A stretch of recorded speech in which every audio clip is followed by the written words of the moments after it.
Some people find it hard to choose, but not here on Motoring.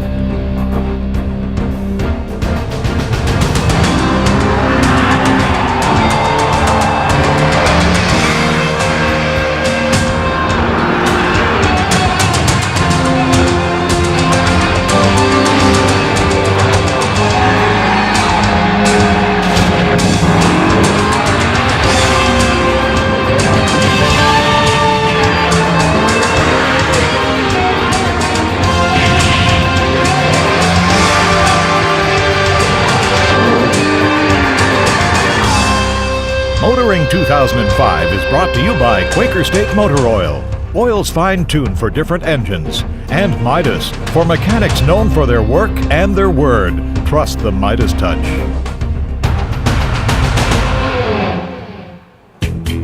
Overlooking the Toronto Harbour and skyline, the Docks Entertainment Complex is called Canada's biggest playground for good reason. There is simply something for everybody. It is also home to the world's largest drive-in movie screen. And once again, the Docks is a site for our annual 1-hour special as we select the best vehicle for 2005. Now, you met them off the top of the program, but let me now introduce the ladies who will pull the wraps off our overall car of the year. Lisa, who was Miss Swimsuit 2004, and Eva, recently crowned Miss Swimsuit 2005. Joining me now, as he has since 1988, our man behind the wheel each week on Test Drive, Graham Fletcher. And Graham, every year we have new cars, we have new trucks, but some years are better than others. Your thoughts on the class of 05? Well, you know, back in the early part of the year, I wasn't very optimistic. However, with time and a very hectic test drive schedule, it turned out we had a bumper crop. Not only was it bumper, it was terrific. Everything from family sedans to sports cars and everything in between. Now, as in previous years, we've segregated all of the cars into their relevant categories. If it wins the category, it is then eligible for our overall car of the year. Now, along with our picks, we'll see how you, our viewers, rate the class of 2005. All our nominees have been posted on the Motoring webpage, allowing viewers to select winners in each category as well as the overall winner. And we'll see those results throughout the program. But first, let's get things started off with a bang by checking out our nominees for Best Sports Car of 2005. After the lukewarm receptions of the 5 and 7 Series sedans, BMW had to do something. The 645i is the answer, as it's as good looking as anything out there. Beyond its stunning style, it's loaded to the gunnels with luxury and sophistication. Along with its leather-lined cockpit comes a marvelously smooth V8, delightful road manners, and arguably the best steering in the industry, the active side of which has to be experienced to be fully appreciated. Where the Chevrolet Corvette was once a bone shaker of the first order, the latest C6 takes all of the good things the outgoing car had going for it and builds on them. 400 horsepower, outstanding handling, better proportions, and at last an interior, well, it's actually logically laid out. It really is now one of the world's finer cars. After years of neglect, the Ford Mustang can now again strut its 300 horsepower in style. It goes to show that Ford's design team has not forgotten how to pen a stylish automobile, and that's true whether it's outside or in. The ability to customize the instrumentation's backlighting is a real boon. Now, if only the rear suspension were the equal of the rest of the car. Sadly, it's not, and so an independent rear suspension, well, it's conspicuous by its absence.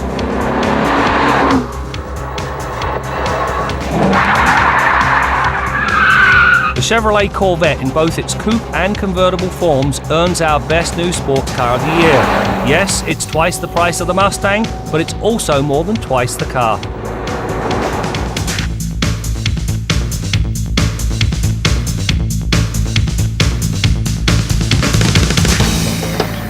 I was looking for something new and unique and really different, and so I posed the question to my family. I said, hey, we've got to come up with something really neat, something unique, something that nobody in the world has ever done.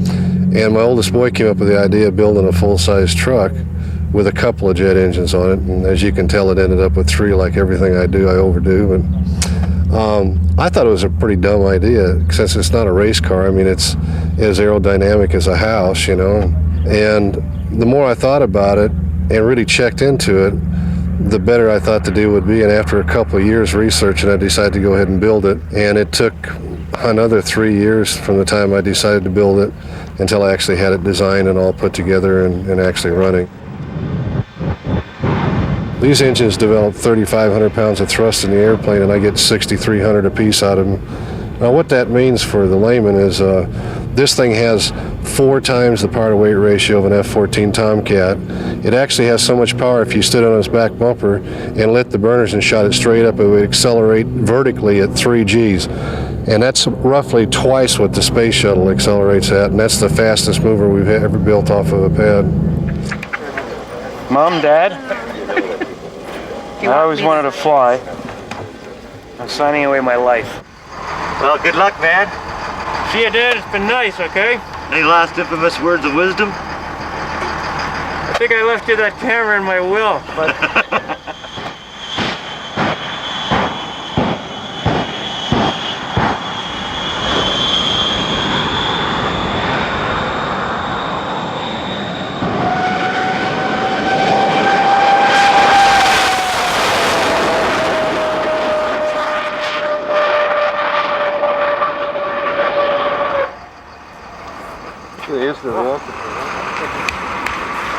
Well, Unbelievable.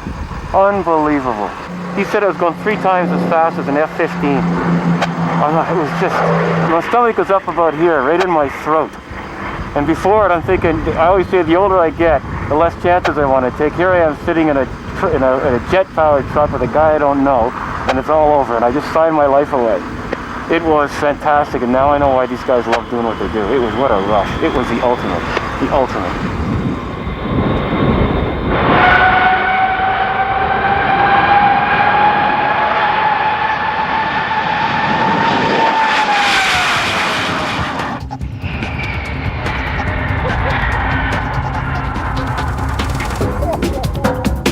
We've got a lot more to come as Lisa and Eva stand by to reveal Motoring's Car of the Year for 2005. And we'll find out which vehicle you, our viewers, have selected on the webpage. Stay with us. We'll be right back.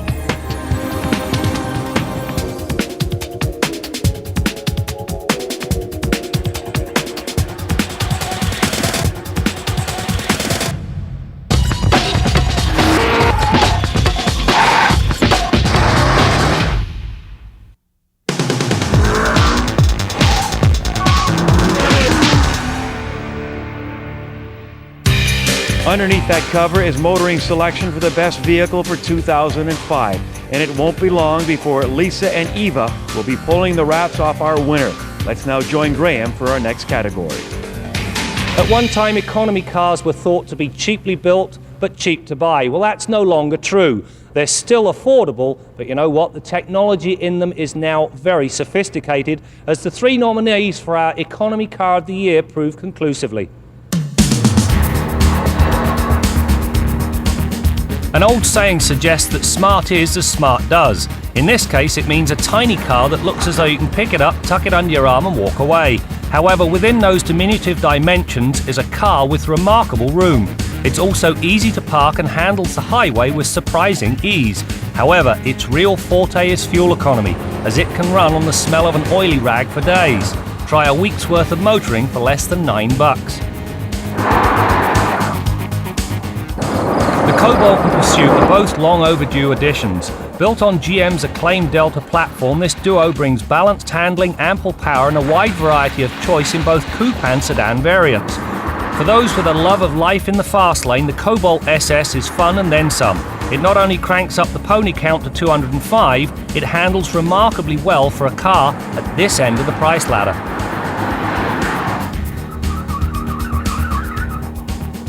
The Spectra 5 represents flexible comfort in a handy hatchback package. It does nothing exceptionally well, nor does it do anything badly either. There's enough power, decent handling and plenty of room for a family and a week's worth of luggage. Where the Spectra lands flat on its face, however, is the cost of adding anti-lock brakes.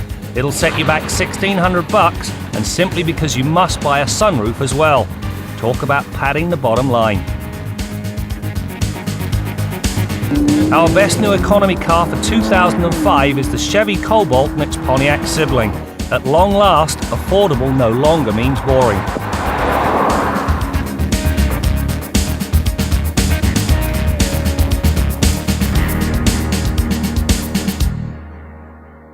Now, I'm not going to tell you this far in advance what the car of the year is. I know what my pick is. I know the cars that Graham and Brad are considering, and I will tell you this much.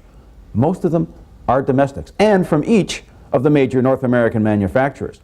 Which means that finally the domestic car industry is building cars that really appeal to the critics, the journalists, people like us.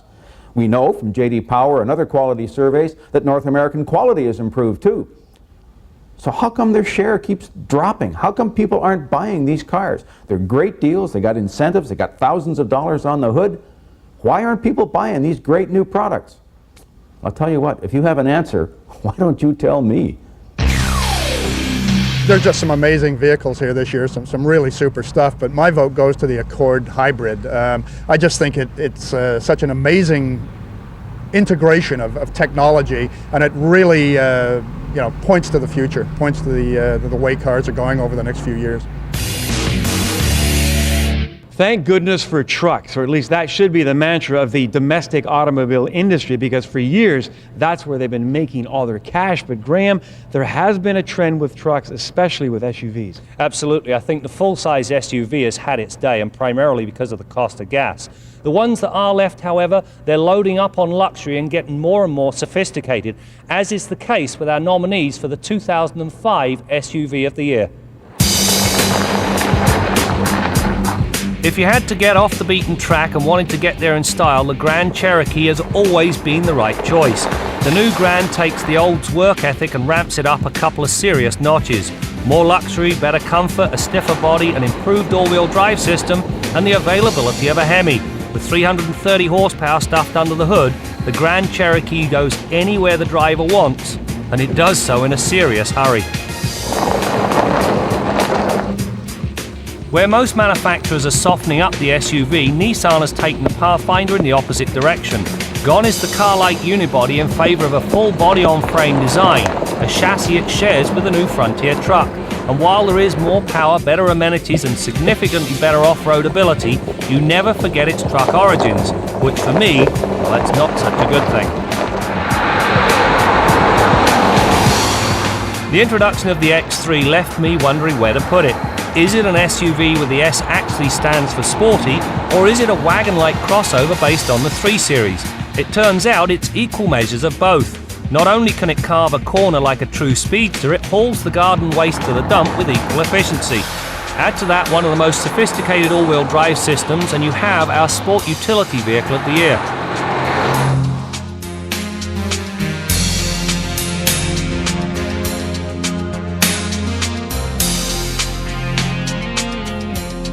Well, for me, it's come down to 2, actually. It would either be the Ford Mustang or the Chrysler 300 sedan.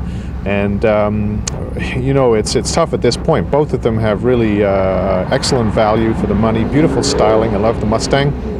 The Chrysler 300C is a really elegant-looking machine, excellent technology on both.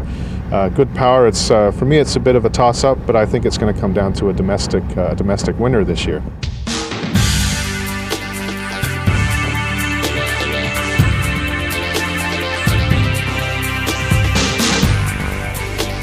Stay with us. We'll be right back as Motoring's Car of the Year special continues on TSN.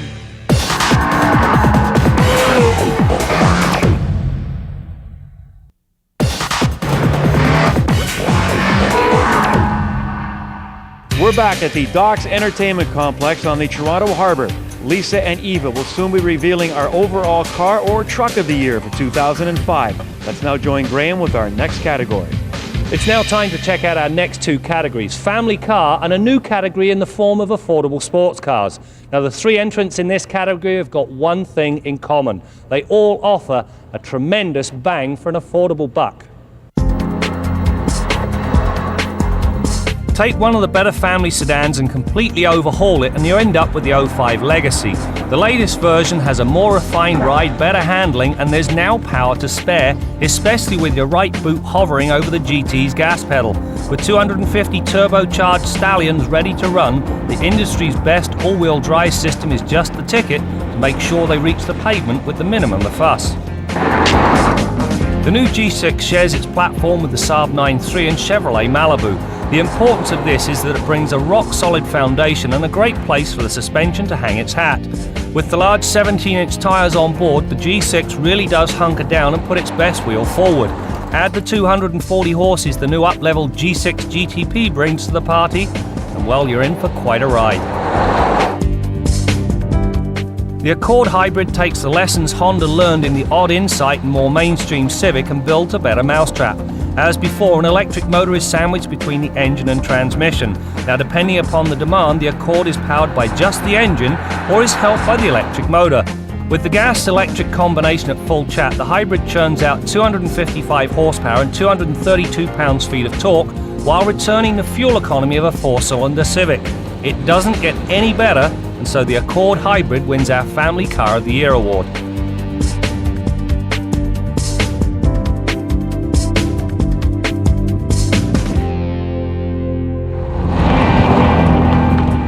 The launch of the Focus ST is both a good thing and a bad one. On the plus side, it has 151 horsepower, very predictable handling and a comfortable ride.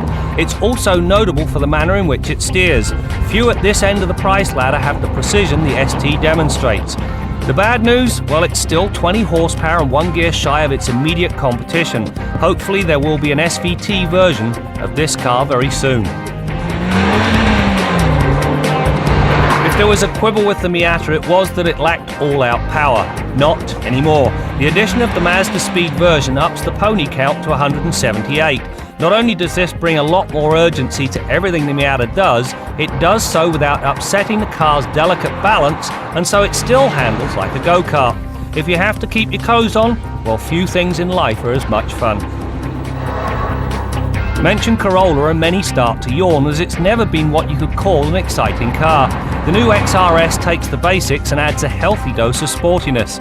From the 170 horsepower and 6-speed manual transmission to the firmer springs, damping and lowered body, this thing is all business. If you doubt how serious Toyota is about being sporty, take a look at the form-hugging Recaro seats. They keep you planted as you play. The Toyota Corolla and its newfound personality edges out the Mazda Miata by the smallest of margins as Motoring's affordable sports car of the year.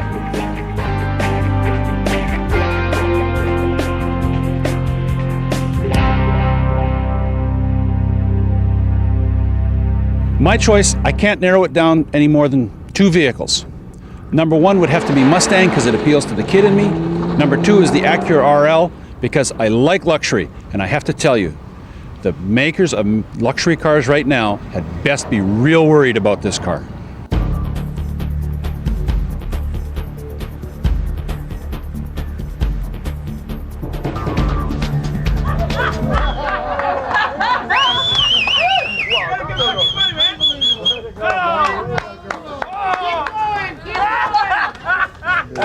Well, we have the $45 special Saturday, which is all customers entering the yard must pay $45 plus the GST to enter, and any parts that they can physically carry out by themselves is theirs for free.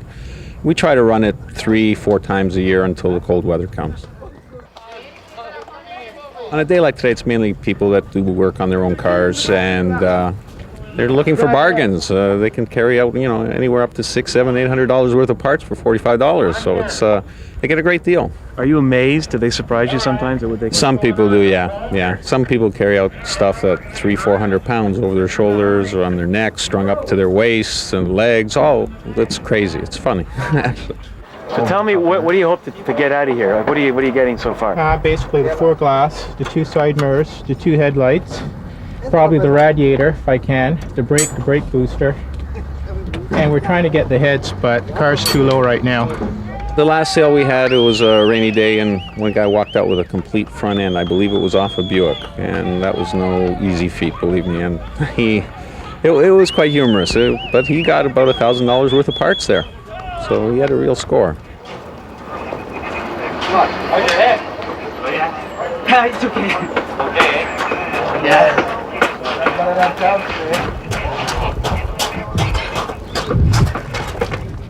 You gonna make it? Sure. Each person must carry their own parts, but the odd pair were carrying out their own parts, so we try to stop them, but once they got this far, we said the heck with it, so we let them go. Anybody ever been injured?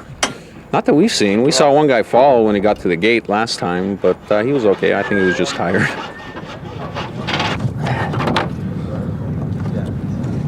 That's good. The other hand. There you go. That's better. Let's cross. Good luck. Unbelievable. Let's give the man a hand here. Hey!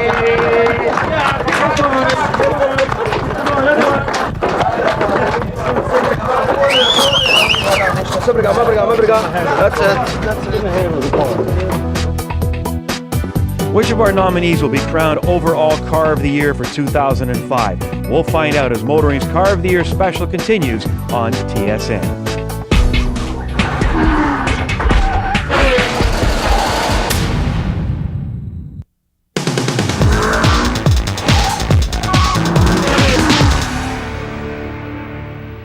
What is the best-selling vehicle in North America is the question, and the answer is the same every year, the pickup truck. And which guy on Motoring wouldn't be caught dead in anything but a pickup truck?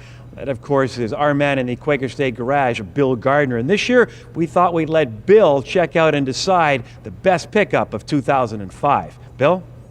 Well, Brad, all three of our nominees are technically from the compact pickup truck class, although they've grown dimensionally quite significantly in some cases over their predecessors. It was the two high-tech 4-liter V6s in the Tacoma and Frontier up against the V8 Dakota. Now, as small as this category is, it wasn't easy to pick a winner. All three trucks proved excellent, and they represent in most cases significant improvements over their predecessors. Engine displacement and power is way up on the Tacoma and Frontier without sacrificing fuel economy, thanks to technologies like variable valve timing, variable induction control, and friction-reducing features like micro-finished crankshaft, camshafts, and molybdenum-coated pistons. The cabs are roomier and better appointed on all three versus previous models, thanks in most cases to much larger overall dimensions. The Tacoma double cab automatic trans, for example, is 19.1 inches longer than the previous model it replaces. One thing that really stood out with all three trucks was how incredibly well they rode when empty of cargo. Pickup trucks usually ride a little harsh when empty thanks to brawny suspensions, and in most cases 500 or 600 pounds of cargo is required to take the sting out of their leaf spring rear suspensions. These three trucks ride and handle very well empty of cargo without sacrificing their ability to carry a hefty payload if need be. The Toyota Tacoma, depending on the model you choose, can be equipped with a 2.7-liter, 164 horsepower 4-cylinder or the 245 horsepower 4-liter double overhead cam V6 with variable valve timing. 4 or 5-speed automatic transmissions are available, as well as a 5-speed manual and a new 6-speed manual on some 4x4 models. The cargo box is a big story on the Tacoma. At 6 foot 2 inches, it's the largest cargo box in the segment when you opt for a full 4-door cab, and it's the only one with extensive use of composite materials. The floor, front wall, inner fenders, and inside tailgate panel are all composite, which means lightweight, they're strong, dent and scratch resistant, rust free, and completely eliminate the need for a box liner of any kind. The Nissan Frontier, depending on the model you choose, uses available 2.5-liter double overhead cam 4-cylinder or a 4-liter double overhead cam 265 horsepower V6 engine. The 4-liter available V6 has a forged and micro-finished crankshaft, micro-finished camshafts, molybdenum-coated pistons, variable valve timing, and variable induction control system. When you get your foot into it, the power is impressive. It goes like a V8, but it still sounds like a V6. The cargo box is a little small, but features a sprayed-in bed liner and utility track bed channel tie-down system. The available tube-style functional roof rack is a great idea for any truck, but it's a real bonus for the compact trucks so that you can properly secure items like ladders, canoes, or kayaks without using up space in the box or having to run with the tailgate open.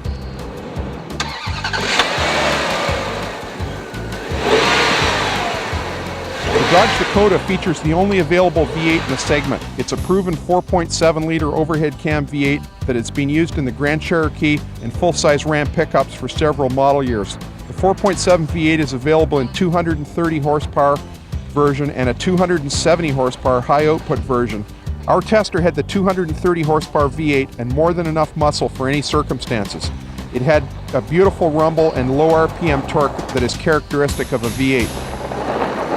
All three of our nominees are really good trucks. You can't go wrong with any one of them. But one thing really stood out. The all-wheel drive full-time transfer case in the Dakota allowed it to put the power down in rough weather conditions with very little wheel spin in almost any conditions.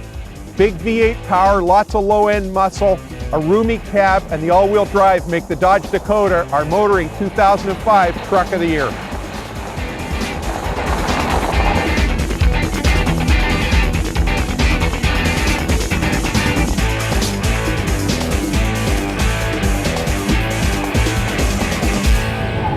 My car of the year would be the Chrysler 300C. It's an astonishing value. In the luxury car class, it's competing against $100,000 vehicles. It's as good as any of them in terms of performance, interior space, and plus there's a good made in Canada angle for it.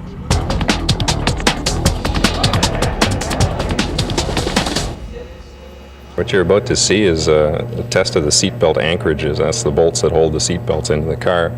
To test those, we apply a load of 3,000 pounds to each. So there's a 3,000 pound on the lap belt, 3,000 pounds on the shoulder belt, for a total 6,000 each seating position. So 2 seats, we're talking 12,000 pounds on the front seat of the car. That's typical what you would see in a 30-mile-an-hour crash test into the wall. We see about a 30 G deceleration in the occupant compartment. So if you take a 200-pound occupant times 30 Gs gives you 6,000 pounds. So there's 6,000 pounds required to slow down a 200-pound occupant at 30 Gs. That's a significant load. What don't you want to see happen? Well, in this case, we don't want to see the anchorages tear out, is primarily what we're looking at in this test. It doesn't happen very often. You know, as you'll see in the test, this is a pretty graphic demonstration of how much load is actually being applied on these seat belts, or the seat belt is applying to you in a severe crash. 6,000 pounds is going to do a lot of damage to your body if it's not being applied in the proper area. And the seat belt is obviously the first line of defense. It's the most important safety item in the whole vehicle.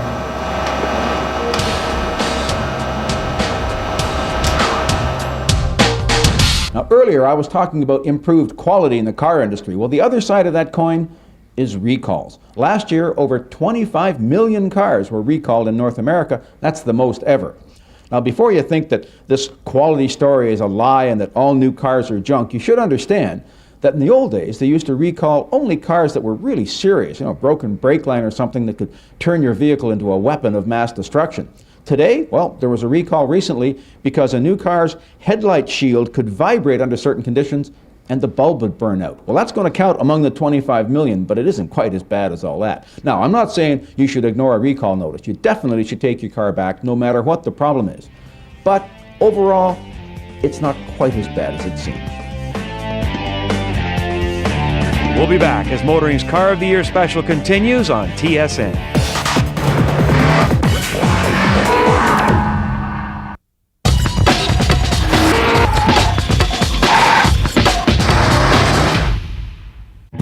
We're back as Motoring's Car of the Year special continues from the Docks Entertainment Complex in downtown Toronto. We're now minutes away when Lisa and Eva will pull the wraps off our overall Car of the Year for 2005. Here's Graham. Our next two categories fall at opposite ends of the automotive spectrum. On the one side you've got minivans, and at the other end you've got the very lucrative luxury car market. The Chrysler 300 and Dodge Magnum are loud and proud in everything they do. The style is outrageous, the interior space and comfort outstanding, and when equipped with a Hemi, well, they're darn fast. With 340 stampeding horses and a very worthwhile 390 pounds-feet of torque at the driver's disposal, the stability control package, well, it's an important add-on. Tromp the gas and these two leather-lined monsters rocket to a metric ton in 6 seconds. The new Acura Rl is long overdue as the old car was getting very long in the tooth. The latest version takes the luxury of the past and slides it over a top-notch all-wheel drive system. The super handling all-wheel drive does as other systems do, which is to send the power to the wheel with the best grip. However, it has a party trick. In corners, more power is sent to the outside wheel, which reduces the risk of understeer.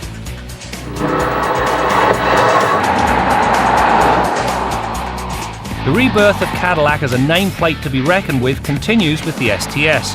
Not only does it bring a boatload of luxury and creature comfort, it is now crammed full of state-of-the-art technology. It also takes Cadillac back to its rear-drive roots, thank you very much, and adds the availability of all-wheel drive. Best of all, driving the STS no longer feels like you're piloting your favourite armchair. The Chrysler 300 and Dodge Magnum share the title of Luxury Car of the Year.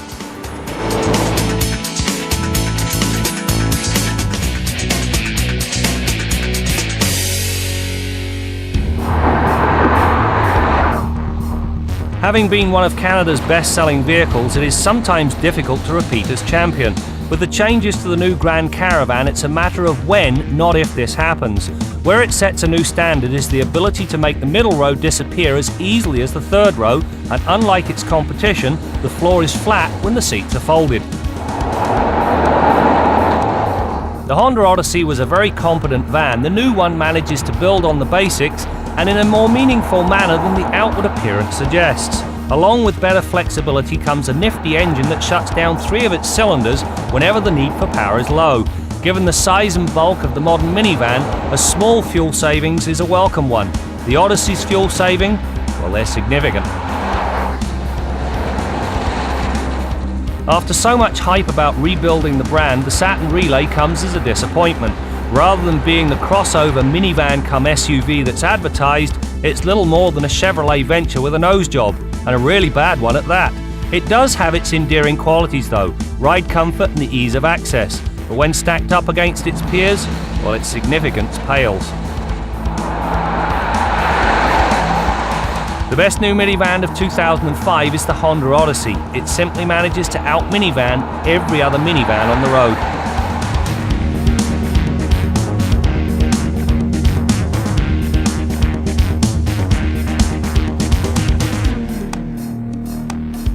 Now, I don't want to become one of these people that tells you young guys about how when I was a kid, I had to walk to school 10 miles uphill both ways in the snow in June. But when I was a kid, and yes, they did have cars back then, the dealerships used to cover their windows with paper so you couldn't see inside. And then when the official reveal date for the new model year came, they'd tear the paper down and there were all the new cars in all their shiny splendor. Kids would come from school and they'd watch this take place, and it was really exciting to see the new cars. And nowadays, well, there's a new car introduction just about every week. It kind of takes away a bit of the magic. Well, except for you people, of course, who've got TSN's Motoring 2005. Our Midas tip of the week concerns cooling system thermostats. This insignificant, inexpensive, and in most cases easy to change component is responsible for making your vehicle operate at the correct temperature range. Rads on today's vehicles are very efficient and capable of dramatically overcooling the engine if the cooling system isn't throttled back by this thermostat. The thermostat controls the amount of coolant that flows out to the radiator for cooling. When the engine's below approximately 195 degrees Fahrenheit, the thermostat is more or less closed. In other words, it cuts off coolant flow to the rad and makes the engine warm up to the temperature level that this thermostat is calibrated at. If your vehicle has a temp gauge that's accurate, you can check the operating temperature yourself. If it's calibrated in degrees Celsius, you should be running about 90 to just below 100 degrees Celsius. When do you want to change this component? Well, anytime you suspect your vehicle's running too cold, not producing enough heat out of the heater, wasting fuel, not warming up properly, or in some cases, if it overheats in a very short period of time, the thermostat could be stuck closed. You should change it periodically every few years, or anytime you're doing major service on the cooling system, or if the vehicle has had a dry overheat where it's run out of coolant, you always want to change the thermostat. That's your Midas tip of the week. Obviously, the car of the year, and I'm not the first one and not the last one to tell you that, it'll be the Mustang, the Ford Mustang, obviously. Now, I think Ford has done a great job in reviving a classic car in a modern setting, and also the vehicle is affordable, and that's what counts. A V8 powered vehicle like that is for about $32,000, which is absolutely, there's no other make that can make such a performance vehicle at such a low price. Not only is it affordable, also it's a vehicle that can be serviced everywhere. It's a vehicle also that can be driven in about any situation, and even at a lower price, the V6 model is an interesting thing.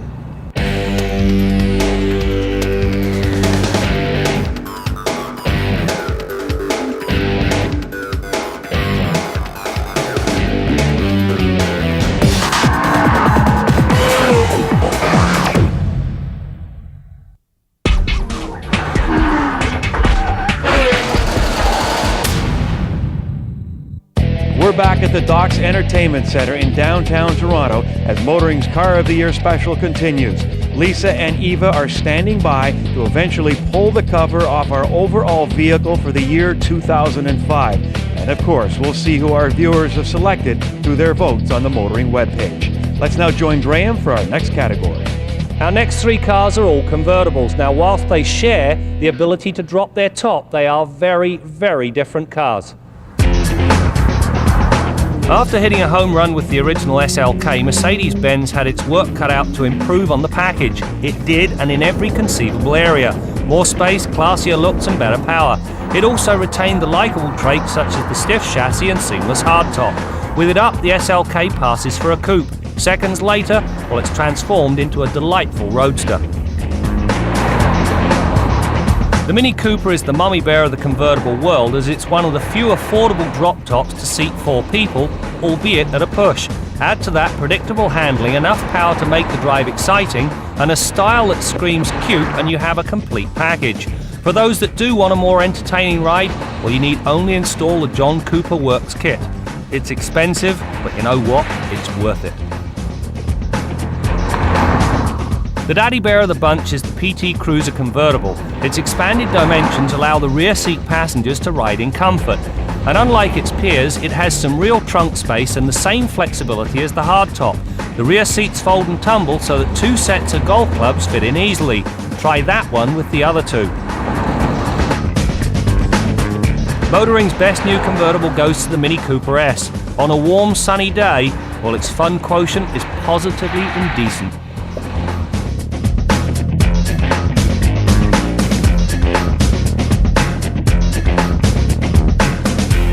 I know I'm showing my age, but in the good old days, it was easy to pick a vehicle. You either had a coupe, sedan, station wagon, or a pickup truck. Today, I can understand why consumers are confused. You got tons of segments, tons of models, and our next segment has one of the new segments, which is crossover. But you've combined crossover and wagon in the same segment. How come? Absolutely.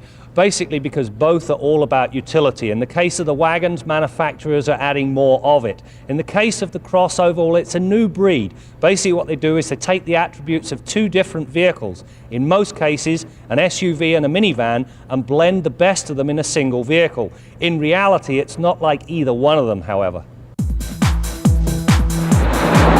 The Ford Freestyle takes the promise of a minivan and blends it with a hint of SUV. As a package, this works very nicely. The interior is flexible, the 3rd row seat usable, and the ride very good. Where it falls flat on its face is power. Simply 203 horsepower is only just enough to move the Freestyle. Load it up with passengers or cargo and it becomes decidedly lazy. After winning our Car of the Year, Mazda stepped up to the plate and added a seriously handsome sport wagon to its lineup. Unlike the Woodies of yesteryear, this one backs up its sporty looks with a zesty drive and without forgetting about the utility side of the equation. There's plenty of room for 5 passengers and 33.6 cubic feet of cargo space with the seats up. The Subaru Legacy and Outback have long been the unsung heroes of the crossover world. In base form, the Legacy offers as much utility as a small SUV without the compromises. It handles well and employs one of the best all-wheel drive systems around. If you need more of the SUV thing, simply opt for the Outback. Jacking up the body gives it as much off-road ability as most will ever need. The icing on the cake, of course, is the availability of a 250 horsepower engine. The bottom line is a simple one. The Subaru Legacy and Outback become Motoring's first crossover cars of the year.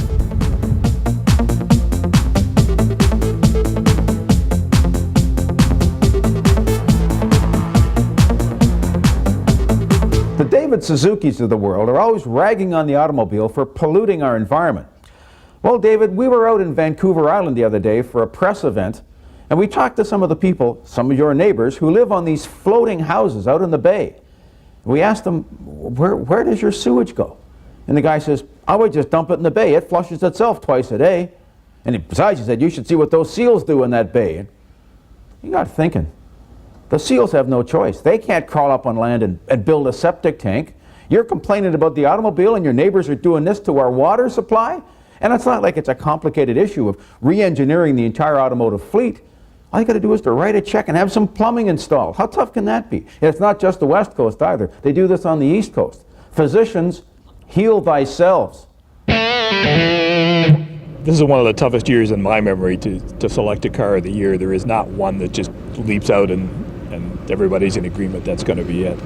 There are a lot of very serious contenders. The Subaru Legacy it's one for me. The Acura Rl. It's in a bit of a niche category, but the Honda Accord Hybrid is an extremely significant car, extremely well executed. But if they win their classes, I think it'll come down to a contest between the Mustang and the 300C. And I'm leaning towards the 300C.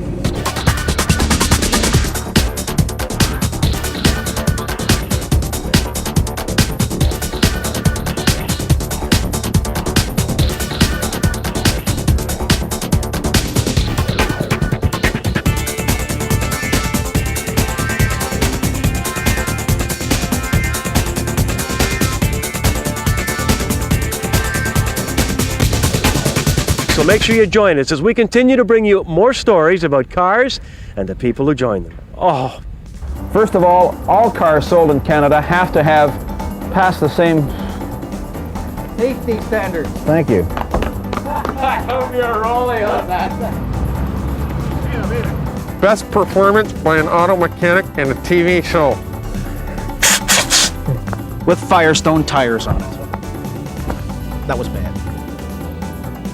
I don't know, I think I'm going to have a hard time with this coffee, you know? Okay, don't worry about it. Don't worry. okay, you hold it up to your mouth and you drink it. Yeah, baby. This has to be. Everybody today is a whiner, eh? Like customers call. With the lion of a heart. I heard the heart that. of a lion. The heart of a lion, girl. Yeah, heart of a lion. I don't want nobody. Solid as a rock. Dee, dee, dee, dee, dee. Ski, ski, ski.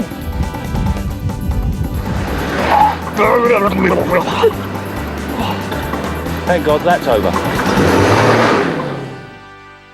We have now reached the time we've all been waiting for when Lisa and Eva will reveal our overall car or truck of the year. That's when we return, so stay with us.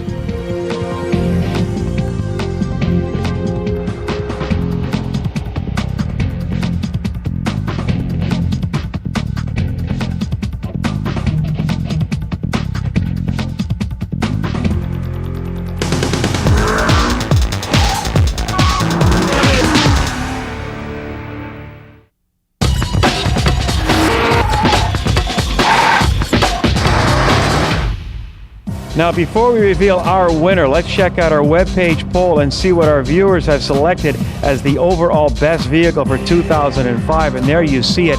Absolutely no contest. The Mercedes-Benz Smart Car, the big winner.